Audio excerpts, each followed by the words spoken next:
Hi guys! So, ayan, for today's video, mayroon pala akong inipon-ipon na tagbe 20 pesos na barya. So, ngayon guys, bubuksan ko kasi um, may gagamitan po ako. So, ito po siya guys. Ganito lang po siya kalaki. Puno na to guys. Titingnan ko kung magkano yung ating naipon dito. Isang lata. So, let's go!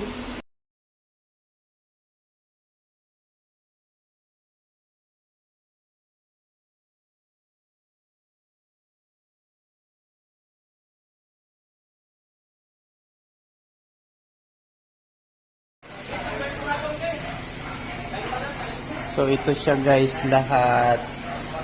Yung laman ng lata. Hindi lang pala siya tigbe 20, tigli 5, ano pala, 5 piso, may tagsa 10.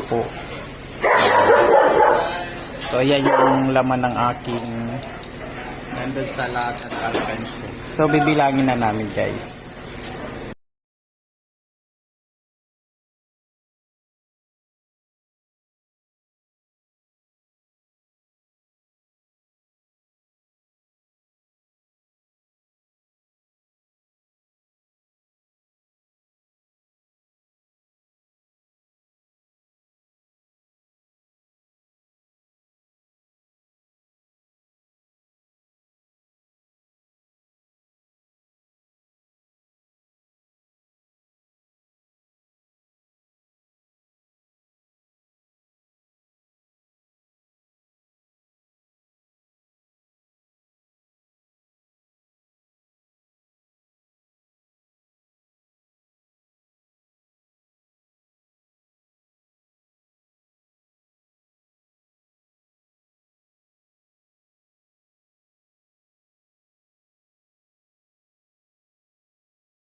So, ayan na guys, yung laman ng aking alkansya na lata.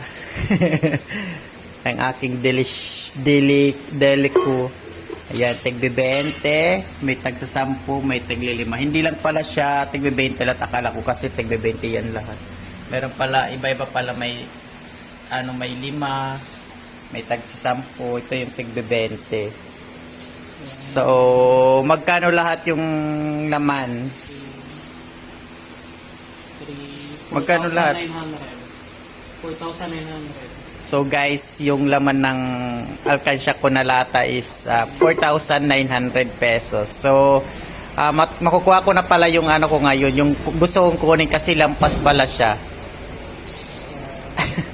Saktong-sakto po siya. So, ayan guys. So ayan guys, yung ipon natin kahit papano, kahit lata-lata lang to, naka-ipon tayo ng 4,900. Kahit ito lang na lata, maliit lang to guys. At saka bari-bariya lang naman yan yung naipon ko kasi pag pag alimbawa, pag puno na yung aking wallet ng mga bariya, ayan hinuhulog ko yung mga bagong 5 piso, bagong 10 piso, bagong 20, basta bariya siya guys. Hinuhulog ko siya dito. So kahit papaano may naipon din siya ng 4,900. So hindi na ako maghahanap ng pangtubos ng aking paggagamitan. So ito na yung gagamitin ko guys. So ayan guys, so kahit papaano, 'di ba? Ipon-ipon lang ng mga kahit bari-bariya lang guys. Pag naipon naman yan may ano na yan, may halaga. So ayan, thank you for watching guys. Kung napanood mo yung aking video, like, share, and subscribe. Bye.